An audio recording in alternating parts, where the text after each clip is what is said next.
سب سے پہلے تو علی بھائی یہ سوال ہے کہ تمام مکاتب فکر کے جو علماء جیت ڈگری والے باقاعدہ مستند وہ سارے آپ سے اعلان برات کرتے ہیں الحمدللہ، اور بڑے شدید قسم کی آپ پر جرح کرتے ہیں. تو پھر سوال یہ پیدا ہوتا ہے کہ آپ کا آخر اپنا فرقہ کون سا ہے اور آپ یہاں تک پہنچے کیسے ہیں؟ آخر آپ کا بھی تو کوئی بیک گراؤنڈ ہے. دیکھیں جی، یہ سوال تو اکثر لوگ کرتے ہیں کہ تمام مکاتب فکر کے علماء شدید اعلان برات کرتے ہیں. تو الحمدللہ میں یہ اپنے لیے اعزاز سمجھتا ہوں کہ تمام مکاتب فکر کے فرقہ پرست علماء شدید اعلان برات کرتے ہیں. اور یہ کوئی نئی بات نہیں ہے، یہ شدید اعلان برات ان کا باقی علماء مکاتب فکر کے علماء سے بھی ہے. کیا بریلوی علماء دیوبندیوں سے شدید اعلان برات نہیں کرتے؟ دیوبند بریلویوں سے شدید اعلان برات نہیں کرتے؟ سنی شیعہ سے، شیعہ سنی سے، اور اس قسم کی لینگویج استعمال کرتے ہیں ایک دوسرے کے علماء کے بارے میں. تو یہ کوئی ایک نئی چیز نہیں ہے. ظاہر ہے جب بھی کوئی حق کی آواز بلند ہوگی یہ لوگ مخالفت میں اتریں گے. کاش یہ اعلان برات کرنے کے کو چھوڑ کے کتاب و سنت کے دلائل میں کوئی رد کرنے کی کوشش کرتے، چھڑولا مارنے دی نہیں کتاب و سنت کے دلائل، تو اس کو پذیرائی بھی حاصل ہوتی اور اس کو ایکسیپٹ بھی کیا جاتا. باقی رہا کہ میرا فرقہ کون سا ہے، میں تو بار بار کہتا ہوں کہ میرا فرقہ، میرا گروہ، فرقہ تو میرا کوئی بھی نہیں ہے جی. اسلام میں فرقہ واریت حرام ہے. وَاعْتَصِمُوا بِحَبْلِ اللَّهِ جَمِيعًا وَلَا تَفَرَّقُوا إِنَّ الَّذِينَ فَرَّقُوا دِينَهُمْ وَكَانُوا شِيَعًا لَسْتَ مِنْهُمْ فِي شَيْءٍ. اے نبی، جنہوں نے دین میں فرقے بنائے اور اپنے آپ کو گروہوں میں بانٹ لیا، آپ کا ان سے کوئی تعلق ہی نہیں ہے. تو وہ میں اس گروہ میں شامل ہوں جو نبی صلی اللہ علیہ وآلہ وسلم کے زمانے میں آپ صلی اللہ علیہ وسلم، آپ کے صحابہ اکرام علیہم رضوان اور آپ کے اہل بیت علیہم السلام کا گروہ تھا. اور آج بھی الحمدللہ جو اس گروہ کے اندر شامل ہیں میں ان کی عزت کرتا ہوں. میں سب لوگوں کو الحمدللہ مسلمان سمجھتا ہوں جو بھی اللہ اور اس کے رسول اور صحابہ کرام اور اہل بیت کے ساتھ عقیدت رکھتے ہیں، ان کی تعلیمات کے اوپر الحمدللہ عمل کرتے ہیں. تو میں یہاں تک کیسے پہنچا ہوں؟ دھکے کھا کے جی. میں نے بیک گراؤنڈ تو اپنا شروع میں بتا دیا تھا کہ بیسیکلی میری جو بلٹ اپ ہوا ہے وہ ایک کٹر بریلوی خاندان کے اندر ہوا ہے، اور بڑی چھوٹی عمر سے ہی میں ایک سمجھ لیں ایک پریکٹسنگ قسم کا بریلوی تھا. پریکٹسنگ مسلمان نہیں، بریلوی. اور میں اس لیے نہیں بول رہا کہ میں بریلویوں کو نعوذ باللہ کو کافر سمجھتا ہوں، میں مسلمان ہی سمجھتا ہوں. مراد یہ کہ اپنے مکتب فکر کے اندر فلرش کرنے والا. یعنی میری عمر اس وقت سمجھ لیں ہارڈلی کوئی 10-12 سال تھی تو مسجد کے ساتھ تعلق بن گیا، اور بڑی چھوٹی عمر کے اندر ہی، یعنی مجھے صحیح طرح یاد ہے کہ میں مئی 1992 میں بالغ ہوا تھا، اور میں الحمدللہ اس وقت بھی 5 وقت نماز پڑھتا تھا الحمدللہ، اور رمضان المبارک کے روزے رکھتا تھا. اور اس کے بعد بڑی چھوٹی عمر کے اندر ہی دعوت اسلامی کا قرب مل گیا. الیاس قادری صاحب کا سبز پگڑی باندھنی شروع کر دی 1992 میں، 93 میں باندھنی شروع کر دی تھی. اور پھر آنورڈ تقریباً 2001 تک میں دعوت اسلامی میں رہا. اس کے بعد کچھ اختلافات کی وجہ سے میں الگ ہو گیا. اسی دوران میں انجینئرنگ یونیورسٹی سے بھی فارغ ہو چکا تھا ڈگری کر کے، اور پھر میری جاب بھی ہوگی اسلام آباد میں ایک سرکاری محکمے کے اندر. الحمدللہ اب 19 گریڈ میں ہوں میں. تو بینگ میکینیکل انجینئر میری اس اعتبار سے تو ایکسپرٹیز تھیں، لیکن میں میٹرک لیول سے ہی کتابیں پڑھنے کا شوقین تھا. بہار شریعت میں نے 1994 میں پہلی دفعہ دلی سے چھپ کے آئی تھی. اس وقت مجھے یاد ہے میں نے 300 روپے کی خریدی تھی. تو اس وقت 300 روپے بڑی چیز تھی، نئی آئی تھی کمپیوٹر کمپوزنگ کے ساتھ. تو میں نے فقہ حنفی ساری کی ساری پڑھ لی. اور اس کے بعد تصوف کی وہ کتابیں جو صرف اہل تصوف صرف ان کا نام سنتے ہیں جی، رسالہ قشیریہ ہے، کوئی کیمیائے سعادت ہے، احیاء العلوم ہے، مکاشفۃ القلوب ہے، کیمیائے سعادت ہے، منہاج العابدین ہے، غنیۃ الطالبین ہے، عوارف المعارف ہے. یہ وہ کتابیں ہیں جو میں نے ایف ایس سی لیول کے اوپر تصوف میں اپنی اس شوق کی وجہ سے پڑھ لی ہوئی تھی. اور 1996 میں جب میں ابھی سیکنڈ ایئر کا اسٹوڈنٹ تھا انجینئرنگ یونیورسٹی میں، کٹر قسم کا صوفی بن چکا ہوا تھا. سبز پگڑی بھی باندھتا تھا اور ایک پریکٹسنگ صوفی بھی، اور امام غزالی کو میں اپنا ایک آئیڈیل مرشد سمجھتا تھا. آج بھی میں کئی چیزوں میں ان کی قدر کرتا ہوں، جن میں اختلاف ہے وہ اپنی جگہ. پھر چلتے 2001 میں جب میں ڈگری کر کے فارغ ہوا 2000 کے مڈ میں، اور پھر اس سے لے کے 2001 تک یہ 1 سال کا پیریڈ تھا جو میرے اوپر تھوڑا تکلیف دہ تھا. میری کمر میں تکلیف ہو گئی، اس کی وجہ سے میں ڈگری کرنے کے بعد جاب وغیرہ کی تلاش میں اس طرح نہیں رہا، میں نے گھر میں آرام ہی کیا. اس دوران مجھے غلام سعود سعیدی صاحب کا تعارف ہوا. شرح صحیح مسلم میں نے پڑھنی شروع کی، اور الحمدللہ اس کی وجہ سے میرا ذہن کھلا کہ بریلوی ہوتے ہوئے بھی آپ بریلوی علماء سے اختلاف کر سکتے ہیں. یہ غلام سو سعیدی صاحب کی ایک خصوصیت تھی اور میں نے ان کو بتائی بھی. میری الحمدللہ ڈیٹیل ان سے ملاقات ہوئی تھی 22 مارچ 2007 کو ڈیٹیل کے ساتھ, اور الحمدللہ بڑے اوپن مائنڈڈ وہ شخصیت تھی. پچھلے سال ہی فوت ہوئے, اللہ تعالیٰ ان کی مغفرت کرے. ان کی وجہ سے میرا ذہن کافی کھلا. پھر آہستہ آہستہ میں نے صحیح مسلم پڑھنا شروع کی. غلام سو رضوی صاحب کی جو فیصل آباد والے ہیں, سردار صاحب کے مدرسے کے اندر وہ شیخ الحدیث تھے, وہ بھی فوت ہو چکے ہیں. بخاری مسلم میں نے بریلویوں کا ترجمہ ہی پڑھا, اور بس اس طریقے سے کام چلتا رہا. بل میں نے کبھی سوچا نہیں تھا کہ میں نے فرقہ واریت کو چھوڑنا بھی ہے. پھر ٹرننگ پوائنٹ میری لائف کے اندر آیا ہے مارچ 2007 میں, جب میں نے پہلی دفعہ قرآن حکیم کو پری ڈیٹرمنٹ رزلٹس کے بغیر قرآن پاک کا ترجمہ پڑھنا اور سننا شروع کیا. امام کعبہ کی آواز میں فتح محمد جلندری صاحب کا ترجمہ, اور ساتھ ساتھ کنز الایمان امام احمد بریلوی المتوفی 1340 ہجری بمطابق 1921 عیسوی, ان کا ترجمہ پڑھنا شروع کیا. تو کرتے کرتے میرا جو ہے دل وہ ٹلٹ ہو گیا اس حوالے سے کہ قرآن حکیم کے جو عقائد و نظریات ہیں ان کے اوپر میں کم از کم نہیں ہوں. پھر پیر نصیر الدین نصیر صاحب کا تعارف ہوا, ان کی کتابیں پڑھنی شروع کی. 2007 میری زندگی کا ایک بڑا کرٹیکل ایئر تھا اس اعتبار سے, حتیٰ کہ 2000 کے اینڈ تک میں تقریباً آپ سمجھ لیں تبلیغی جماعت کو حق پہ سمجھنا شروع کر دیا تھا میں نے.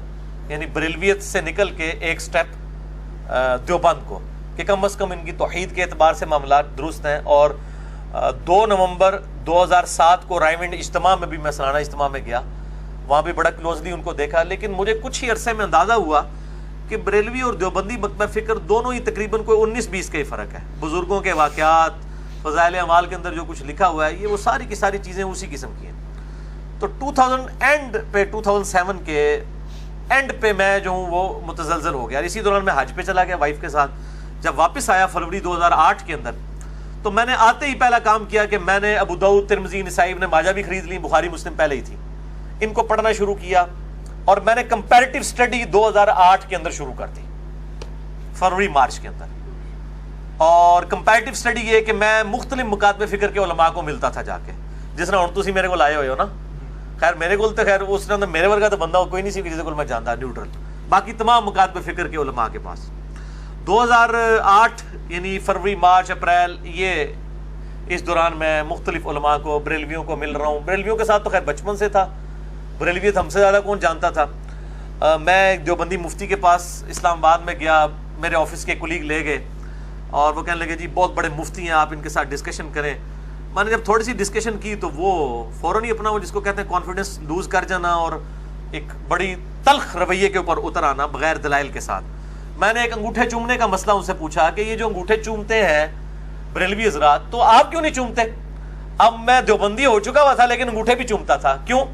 میں اپنے بزرگوں کا کٹر فالوور تھا. میں نے کہا جی وہ رد المحتار یعنی فتاوی شامی کے اندر یہ لکھا ہوا ہے کہ نبی صلی اللہ علیہ وآلہ وسلم کے مبارک نام کے اوپر انگوٹھے چومے جائیں, اذان کا جواب دیتے ہوئے بھی پہلی دفعہ پڑھا جائے قرۃ عینی بک یا رسول اللہ, دوسری دفعہ پڑھا جائے صلی اللہ علیہ یا رسول اللہ. تو میں پڑھتا تھا. تو میں نے ان کو کہا کہ آپ کیوں نہیں پڑھتے ہیں؟ تو وہ کہنے لگے کہ یہ تو ضعیف حدیث ہے. میں نے کہا فضائل اعمال میں کئی ضعیف حدیث ہیں جس پہ ہم عمل کر رہے ہیں, تو انگوٹھے چومنے والی روایت سے کیا مسئلہ ہے؟ تو انہوں نے پھر اپنے دل کی بات کر دی. انہوں نے کہا جی یہ چونکہ بریلوی کرتے ہیں اس لیے ہم نہیں کرتے ہیں. یہ کون تھے جی مفتی اسماعیل؟ یہ میں نہیں, اسماعیل طورو صاحب سے تو خیر میری ملاقات نہیں, ان کی بھی کئی ایک چیزیں میرے سامنے آئی ہیں, وہ تو آپ چھوڑ دیں. کوئی اور مفتی صاحب ہیں, میں اب وہ نام نہیں لیتا, اتنے مشہور نہیں ہیں لیکن وہ بڑے مفتیوں میں. ٹھیک ہے. اور اسی طریقے سے الحمدللہ مجھے کہنے لگے یہ جس قسم کی تم گمراہ کن باتیں کرتے ہو نا اور ہمارے بزرگوں کے بارے میں, مجھے کہتے ہیں جی آپ اختلاف امت اور صراط مستقیم پڑھ لیں. وہ بریلویوں کے پاس آپ چلے جائیں, وہ کہتے ہیں جال آگ پڑھ لیں آپ احمد یار نعیمی صاحب کی, اور یہ یوسف لدھیانوی صاحب کی اختلاف امت اور صراط مستقیم, یہ سب نے اپنی اپنی ٹیکسٹ بکس رکھی ہوئی ہیں نا. وہ کہتے ہیں آپ جی یہ پڑھ لیں. اور اہل حدیث کے پاس چلے جائیں گے, وہ کہیں گے آپ تلاش حق پڑھ لیں. وہ بھی ایک اہل حدیث ہیں ریورٹڈ, انہوں نے تلاش حق لکھی ہے. شیعہ کے پاس چلے جائیں, وہ آپ کو کہیں گے جی وہ ایک مالکی سوڈان کے سنی سے شیعہ ہوئے تھے, ان کی کتاب اردو میں آ چکی ہے, میں بھی سچوں میں ہو جاؤں, تیجانی صاحب کی. وہ کہیں گے جی یہ تیجانی صاحب دی جناب پڑھ لو, میں بھی سچوں میں ہو جاؤں. تو سارے کو اپنی اپنی کتابیں, کوئی اللہ دی کتاب اللہ نبی دی کتاب نہیں پڑھاتا. انہوں پتا ہے پہلے مولوی دی کتاب پڑھو تاکہ تمہاری مت ماری جائے. تو مجھے کہنے لگے وہ پڑھے. میں نے کہا میں نے پڑھی ہے, اس کے اندر اتنے بڑے بڑے بلنڈر لکھے ہوئے ہیں. میں نے ایک دو بتائے تو ان کے جناب وہ ادھر سے نا جھاگ چھوڑنی شروع ہوگی, غصے میں آ گئے. وہ کہتے ہیں تو عن قریب جو ہے نا گمراہ ہو جائے گا, تو اہل حدیث ہو جائے گا. میں نے کہا جی میں تو اہل حدیث کو گمراہ سمجھتا ہوں, میں نے کیوں اہل حدیث ہونا ہے؟ نہیں, اس طرح کی باتیں کرنے والے اہل حدیث ہو جاتے ہیں. خیر جب ہم نکلے, ہم 3-4 دوست تھے جو یہ ہدایت کا سفر اکٹھا طے کر رہے تھے, تو میرے ایک بھائی کہنے لگے جی آپ اس طرح کریں, اہل حدیث کو بھی چیک کر لیں, ان کو چیک کرنے میں کیا حرج ہے. تو خیر میں اہل حدیث علماء کے بارے میں یعنی رابطہ کیا اور مختلف لوگوں کے نام سامنے آئے. الٹیمیٹلی خیر جس شخصیت تک میں پہنچا, میری خوش قسمتی ہے, شیخ زبیر علی زئی رحمہ اللہ تعالی المتوفی 1435 ہجری میری خوش قسمتی تھی. اور میں شیخ صاحب سے کہا کرتا تھا کہ اگر میں آپ تک نہ پہنچا ہوتا تو میں اہل حدیث کو پہلے ہی کنکلوڈ کر لیتا بغیر تحقیق کے. بہرحال ان کے ساتھ میری ملاقات ہوئی 28 مئی 2008 کو, اور یوم تکبیر والے دن, یعنی 10 سال ہوئے تھے یوم تکبیر کو. 1998 میں پاکستان نے ایٹمی بلاسٹ کیے تھے, اس کو 10 سال پورے ہوئے تھے. اور اسی دن میں نے الحمدللہ پراپرلی جو ہے وہ سنت کے مطابق رکوع میں جاتے وقت, رکوع سے اٹھتے وقت رفع الیدین کے ساتھ نماز بھی شروع کی. بہرحال مجھے اہل حدیث کے ساتھ جن مسئلوں پہ اختلاف تھا, چاہے وہ یزید والا ایشو تھا یا وہ 3 طلاق والا ایشو تھا, اسی قسم کے, اور داڑھی والا مسئلہ, اس طرح کے سارے ایشوز کے اوپر زبیر علی زئی صاحب کا موقف تو وہی تھا جو میں تحقیق کے ذریعے پہنچا ہوا تھا. اس لیے میں نے جو ہے نا وہ ان کو الحمدللہ اس اعتبار سے بڑا اچھا پایا, اور اللہ تعالیٰ نے میری ہدایت کا سبب بھی ان کو بنایا. اللہ تعالیٰ ان کو جزائے خیر دے. پھر الحمدللہ ان کے ساتھ رابطہ رہا, ان سے کافی کچھ علم حاصل کیا, اور ان کو بھی کئی جگہ موقع ملا مجھ سے استفادہ کرنے کا. اس لیے بعض اہل حدیث علماء یہ کہتے ہیں کہ جی زبیر علی زئی نے علی کو گمراہ کیا اور علی نے زبیر علی زئی کو گمراہ کر دیا. تو میں کہتا ہوں شاید دونوں باتیں ٹھیک ہی ہوں. ان کی نظر میں تو گمراہی ہے نا, وہ جو سورۃ الاعراف میں آتا ہے کہ جو لوگ خود رائے راست سے ہٹے ہوئے ہیں, گمراہی کو دیکھتے ہیں تو وہ سچ کا راستہ سمجھ لیتے ہیں, سچائی کو دیکھتے ہیں تو گمراہی سمجھ لیتے ہیں. بہرحال شیخ زبیر صاحب کے ساتھ 2008 میں میرا یہ معاملہ رہا. اسی دوران مجھے ایک اہل تشیع عالم کا تعارف ہوا, ثاقب اکبر صاحب کا, بڑے نیوٹرل پرسنالٹی ہیں. اب اسی دوران جب میں اہل حدیث کے اندر آیا اور میں نے شیخ زبیر علی زئی صاحب کا انٹرویو ریکارڈ کیا 17 جون 2009 کو, جس میں نے اہل حدیث کی غلطیاں پوائنٹ آؤٹ کی شیخ زبیر صاحب کی زبانی, اور یہ میری ویڈیو منظر عام پہ آئی, لاکھوں لوگوں نے دیکھی ہے. اس کی وجہ سے اہل حدیث علماء شیخ زبیر صاحب کے بھی خلاف ہو گئے, میرے بھی خلاف ہو گئے. پل میں اپنی کلیریفیکیشن پہ بڑا ڈیٹیل لیکچر دے چکا ہوں, مسئلہ number 124 A B C D, جسے شوق ہو اس میں نے یہ ساری سٹوری سنائی ہے. بہرحال میں مطلب اہل حدیث سے ایز اے مکتبہ فکر بڑا متنفر ہوا. 2008 کے اندر ہی میں متنفر ایز اے مکتبہ فکر ہو چکا تھا, اور میں نے اس وقت یہ تہیہ کر لیا کہ میں نے اگر دعوت حق کی آواز بلند کی تو میں انشاءاللہ نیوٹرل پلیٹ فارم سے کروں گا, بغیر کسی فرقے کے, نیوٹرل پلیٹ فارم سے. اور یہی وجہ ہے کہ میری پہلے دن سے لے کے آج تک جتنی ویڈیوز ریکارڈڈ ہیں 2009 میں ریکارڈ ہونی شروع ہوئی ہیں پراپرلی, تو 2010 اکتوبر میں. کبھی بھی آپ کو فرقہ واریت والا معاملہ وہاں پہ نظر نہیں آئے گا کہ میں نے کسی ایک فرقے کو کہ میں اس کی دعوت پیش کر رہا ہوں, کیونکہ اس ریکارڈنگ سے پہلے ہی میں الحمدللہ فرقوں کو 3 طلاقیں دے کے 4 تکبیریں پڑھ کے دفنا کے مسلمان ہو چکا ہوا تھا الحمدللہ. تو بہرحال اس میں مجھے آئیڈیا ہوا کہ اہل حدیث مکتبہ فکر میں بھی اکثریت جو ہے وہ اپنے علماء کے پیچھے ہیں, اور جو عوام الناس جو ریولٹ ہو کے آئی ہے بریلوی دیوبندی یا اہل تشیع سے, وہ کافی حد تک نیوٹرل ہے. تو بہرحال میں آج بھی ببانگ دول کہتا ہوں کہ آج بھی مجھ سے کوئی پوچھتا ہے آپ نے سوال کیا, تو میں الحمدللہ ببانگ دول کہتا ہوں کہ میں جتنے بھی مکاتبے فکر ہیں, اہل سنت کے آف شوٹس ہوں یا اہل تشیع کے آف شوٹس ہوں, حنفی شافعی مالکی حنبلی اثنا عشری ہوں, زیدیاں ہوں, اہل حدیث میں سب سے بہتر حق کے اہل حدیث کے منہج کو سمجھتا ہوں, مسلک اہل حدیث کو نہیں, منہج اہل حدیث کو, یعنی کتاب و سنت اور اجماع کو حجت ماننا. باقی جو اختلاف رائے ہے وہ اپنی جگہ رہتا ہے, ان سے صحیح الاسناد حدیث کی روشنی میں. بہرحال میں لیکن باقیوں کی میں تکفیر نہیں کرتا, باقیوں پہ کفر و شرک کے فتوے نہیں لگاتا, گستاخی رسول کے فتوے نہیں لگاتا. بہرحال جو گستاخیاں واضح ہیں وہ میں پوائنٹ آؤٹ کرتا ہوں. 2008 کے اندر ہی پھر میں نے اہل تشیع کے ایک نیوٹرل عالم جنہوں نے وہ کتاب پاکستان کے دینی مسالک لکھی ہے, ثاقب اکبر صاحب کو جانتے ہیں, البصیرہ والی, ہاں البصیرہ, انہوں نے یعنی ایک اکیڈمی قائم کی ہوئی ہے. میں نے ان کے لیکچرز بھی سننے شروع کیے, لیکن وہ بھی مطلب ایک وہ آپ سمجھ لیں اہل تشیع کے طارق جمیل صاحب ہیں, جیسے سنیوں کے طارق جمیل صاحب ہیں, میٹھی میٹھی اخلاقی باتیں, تو یہی ہے مطلب کوئی اختلافی موضوعات میں بات نہیں کرتے. لیکن ان کے قریب ہونے کا مجھے یہ فائدہ ہوا کہ مجھے اہل تشیع کے کلچر کو قریب سے دیکھنے کا موقع ملا, یہ کیسے سوچتے ہیں. ان کے ساتھ چونکہ سارے بڑے بڑے علماء رابطے میں ہوتے تھے, بلکہ اہل سنت کے بھی بڑے بڑے علماء, یہ جو ملی یکجہتی کونسل ہے جب قاضی حسین صاحب اس کو سمجھ لیں لیڈ کر رہے تھے, اس زمانے سے وہ ان کے ساتھ ہیں, تو وہ کافی نیوٹرل ماشاءاللہ پرسنالٹی ہے ان کی, اب بھی ان سے رابطہ ہے, اور وہ موحد ہیں, توحید کا عقیدہ ان کا بڑا راسخ ہے. انہی کے ریفرنس سے شجاع عباس صاحب کے ساتھ بھی تعارف ہوا, اور اس طریقے سے مطلب اسٹڈی کرنی شروع کی. بہرحال خیر 2008 بھی اسی میں گزر گیا. 2009 میں نے کچھ لیکچرز ریکارڈ کرائے, کرتے کرتے 2010 اکتوبر میں نے پراپر قرآن کلاسز ریکارڈ کروانی شروع کی, اور 2010-11 ہی میں یہ یوٹیوب پہ اپلوڈ ہوئی, اور پھر لیکچرز آنا شروع ہوئے. یہ پورا سفر ہے.